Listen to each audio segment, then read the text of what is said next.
So we're going to create kind of a lighting fixture with some geometric shapes to go in the ceiling over the kind of the couch area. And let's just do this in an open area of our top view. And I'm going to create a specific pattern, but you can feel free to create any sort of pattern you want. To do this, I'm going to go to Create, Shapes, Splines, and let's create an N-gon. So my N-gon, I'm going to just create a 6-sided shape here and just drag this out. All right, and now I want to create several copies of this. Okay, so I'm going to go ahead and just hold down Shift and pull this across, make that a copy. And I'm just going to make a little bit of space between these and just create an interesting kind of honeycomb pattern.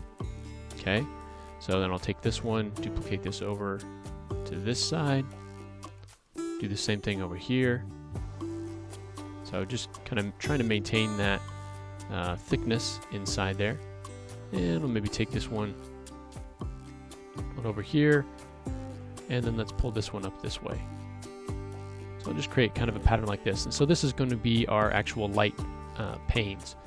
So let's go ahead and attach these into a single spline. So I'll convert one to an editable spline. And then let's go ahead and attach the remaining shapes. Okay, so we'll go to Geometry, Attach. Just come in and attach all these together. All right, now these are going to be our panes. So I'm going to go ahead and just duplicate this and drag it over here. Okay, kind of out of the way. And I'm going to use this to create our frame for the lights. To do that, I'm simply going to go to a spline subobject, select all the splines, and now I'm going to scroll down in the geometry and you'll see something called outline. I'm going to go ahead and roll this spinner, and you'll see that I can create basically outlines of those splines I've selected. These are going inside. I'm going to actually take them out so that they are intersecting with one another. Okay, so you can see I've got maybe something like that. Okay, so you can see all these outer splines are intersecting. Now what I want to do is take and select this spline here, and then we'll go right under outline to Boolean, and I'm going to create a union. Okay, and I'll click on Boolean, and then I'll go through and click these outer splines. So I'll click this one, then this one, and let's click this one down here, then the one on the end, and finally this one at the top. And what that creates is this outline. Okay, so it follows perfectly with the shapes that we've got, and it's now combined with those inner shapes as well. Okay, so now we have a shape for the panes and a shape for the frame.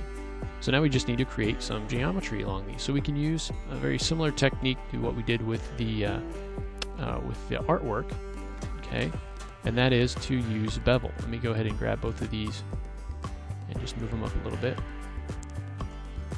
Okay, so I'm going to go ahead and add a Bevel modifier to this. Okay, and then we can take a look at what's going on here. All right, so let me go ahead and change the number of segments and turn on edged faces. So you can see what's happening here is it's kind of going the other direction, which is what we want because it's going to be facing down. So let's actually grab these and just move them up a little bit so we can kind of see what's going on here a little bit better. All right, so now we can change some of the settings here. We select this guy, go down to our bevel values. Okay, we can change the height. Okay, so you can make it thicker. Okay, you can change the outline there, so you give it kind of a little bit more of a bevel inside there. Make it shorter, you can see how that affects those things. Okay, and you also have the level 2 height that you can play with, as well as the outline. Okay, so let's just create something along those lines, and those are my settings. But you feel free to kind of play around with it. You get something like that. Now this, we don't necessarily want to have as much of a bevel here.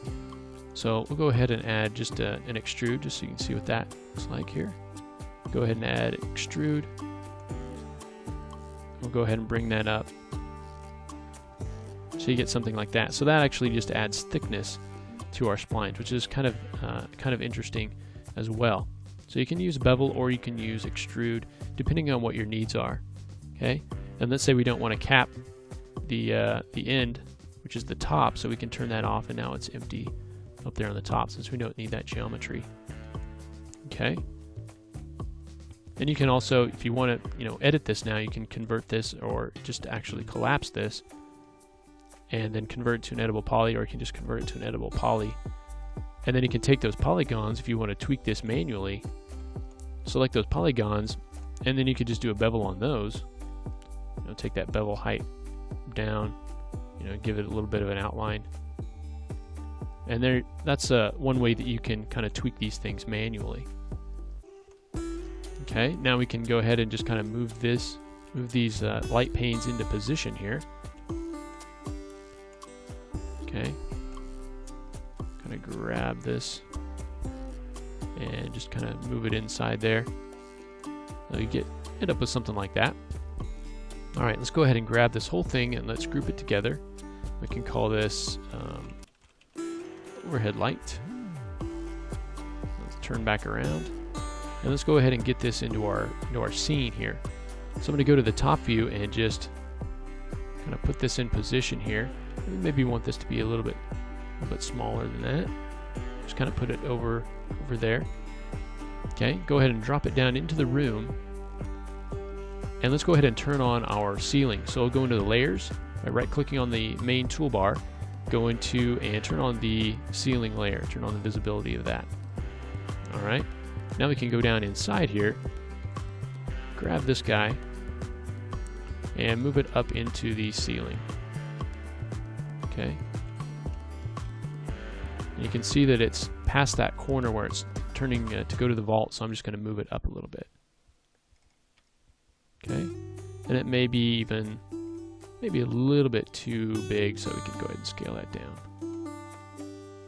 All right, so that's just kind of a quick way to utilize splines in some different ways to create some really cool kind of geometric effects here. If you want to modify this, again, all you have to do is open that group, and then you can select the different pieces here and kind of move these out if you want to do that, and then you simply close it back up when you're done. All right, so that's kind of a quick and easy lighting fixture using some interesting splines. Feel free to experiment with all the different splines we have and doing those booleans and doing unions and subtractions and really creating some interesting shapes without having to go into another package to create your splines. So very useful. All right, so the next thing that we want to talk about is the track lighting. So let's go ahead and start to create a little bit of a track in here, maybe some lights going across here, and we'll start to do that all in the next lesson.